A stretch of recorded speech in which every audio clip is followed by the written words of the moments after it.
Miarabantsika tsirairay avindray tonga eto amin'ny fandraisana mofinaina isika amin'ity alahady faefatra amin'ny volana janoary ity. Nisaotra an'Andriamanitra isika fa nomeny tombonandro indray amin'ity maraina ity mba fahatsika mandray ny fahasoavany. Aloha andehantsika ny mofinaina ny ora dia hivavaka isika. Itombo Andriamanitra eo misaotra anao zahay fa nomenao ny fofinaina mahavela avy aminao indray.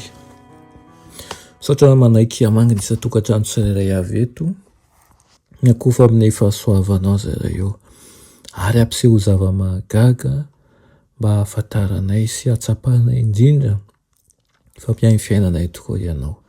Tenaina Tompo fa miaino izay tianao ambary zahay amin'ity maraina ity amin'ny anaran'i Jesosy. Amen.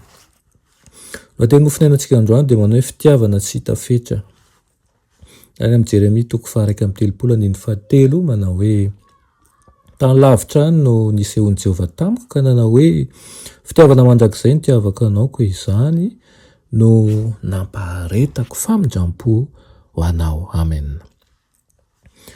Tsy ampy hahatakarana ny momban'Andriamanitra raha ny fahalalàn'olombelona fotsiny na ihany koa ny siansa aza.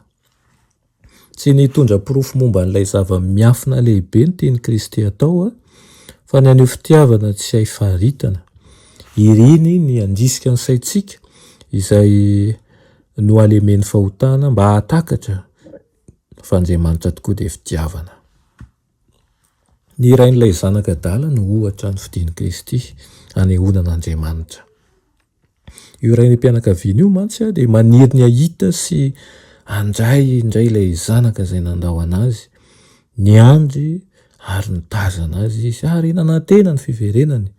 Rehefa tazany ny ananatona ny vahiny anankiray na ny mahantra sy ny akanjo vorokotsay dia nivoaka mba hitsena azy izy sao dia mba lezana amin'izany. Nofahanany sy nitafiany toy ny hoe zanany lahy izay tonga eo aminy na vahiny aza. Azo ny valisoa no ny farany satria niverina tao an-trano ilay izy tena zanaka tiana.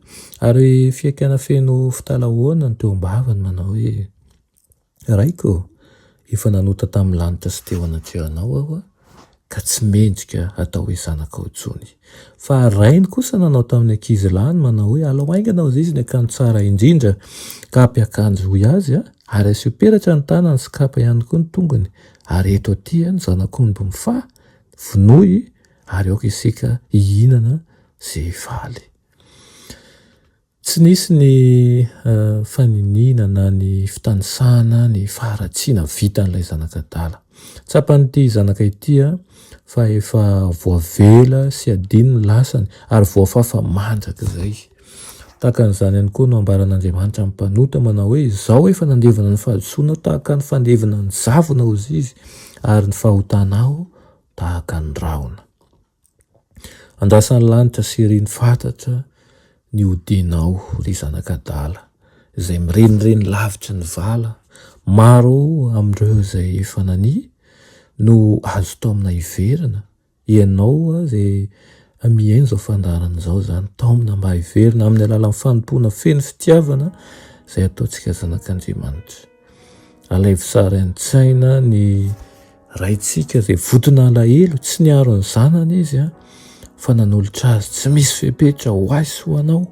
Ary raha mba takatsika bebe koa mantsy ny fitiavany dia tsy kiribiby sika fa natona azy amin'ny fofeny fitiavana ary haka tokoa ilay fahasoavana izay atolona atsika maimaim-poana aza mangatakandro fa tsy misy mahalala ny avoaka ny ampitso.